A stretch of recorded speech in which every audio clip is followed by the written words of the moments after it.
Néhémie, chapitre 13. Dans ce temps, on lut en présence du peuple dans le livre de Moïse, et l'on y trouva écrit que l'Ammonite et le Moabite ne devraient jamais entrer dans l'assemblée de Dieu, parce qu'ils n'étaient pas venus au-devant des enfants d'Israël avec du pain et de l'eau, et parce qu'ils avaient appelé contre eux un prix d'argent Balaam pour qu'il les maudit. Mais notre Dieu changea la malédiction en bénédiction. Lorsqu'on eut entendu la loi, on sépara d'Israël tous les étrangers.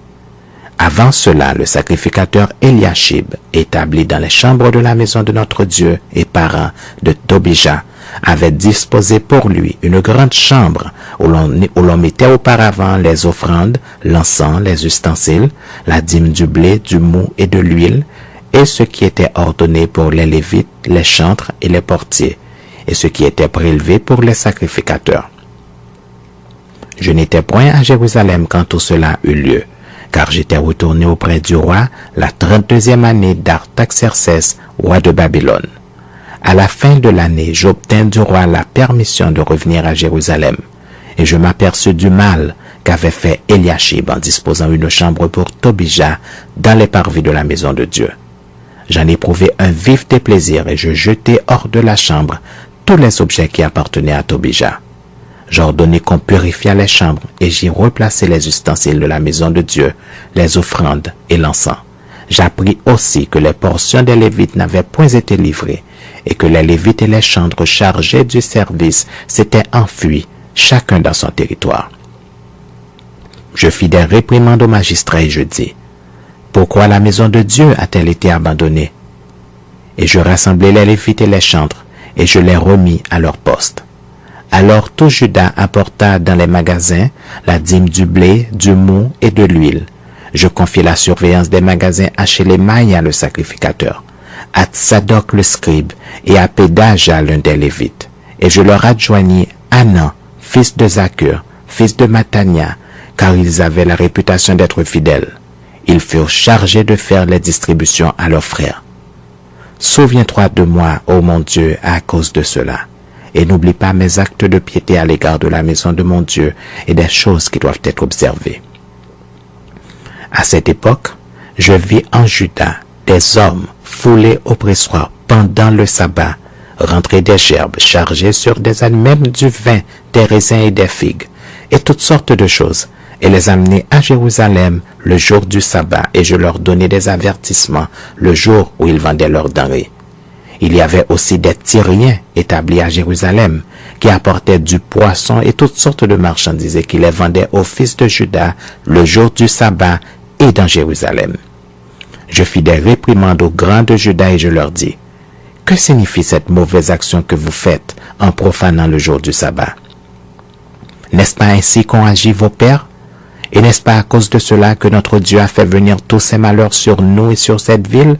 Et vous attirez de nouveau sa colère contre Israël en profanant le sabbat? » Puis j'ordonnai qu'on fermât les portes de Jérusalem avant le sabbat dès qu'elles seraient dans l'ombre, et qu'on ne les ouvrit qu'après le sabbat.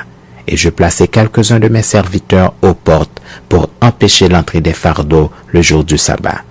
Alors les marchands et les vendeurs de toutes sortes de choses passèrent une ou deux fois la nuit hors de Jérusalem.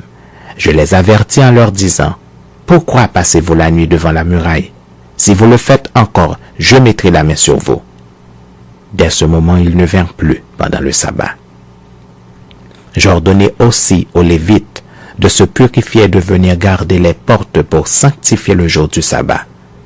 Souviens-toi de moi, ô mon Dieu, à cause de cela, et protège-moi selon ta grande miséricorde. À cette même époque, je vis des Juifs qui avaient pris des femmes asdodiennes, ammonites, moabites. La moitié de leurs fils parlaient l'asdodien et ne savaient pas parler le juif. Ils ne connaissaient que la langue de tel ou tel peuple. Je leur fis des réprimandes et je les maudis. J'en frappai quelques-uns, je leur arrachai les cheveux et je les fis jurer au nom de Dieu en disant, « Vous ne donnerez pas vos filles à leurs fils et vous ne prendrez pas leurs filles ni pour vos fils ni pour vous. » N'est-ce pas en cela qu'a péché Salomon, roi d'Israël? Il n'y avait point de roi semblable à lui, parmi la multitude des nations. Il était aimé de son Dieu et Dieu l'avait établi roi sur tout Israël. Néanmoins, les femmes étrangères l'entraînèrent aussi dans le péché. Faut-il donc apprendre à votre sujet que vous commettez un aussi grand crime et que vous péchez contre notre Dieu en prenant des femmes étrangères?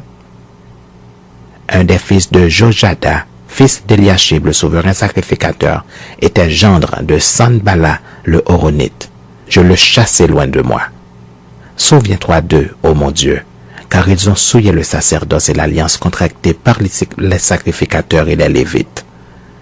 Je les purifiai de tout étranger et je remis en vigueur ce que devaient observer les sacrificateurs et les Lévites, chacun dans sa fonction.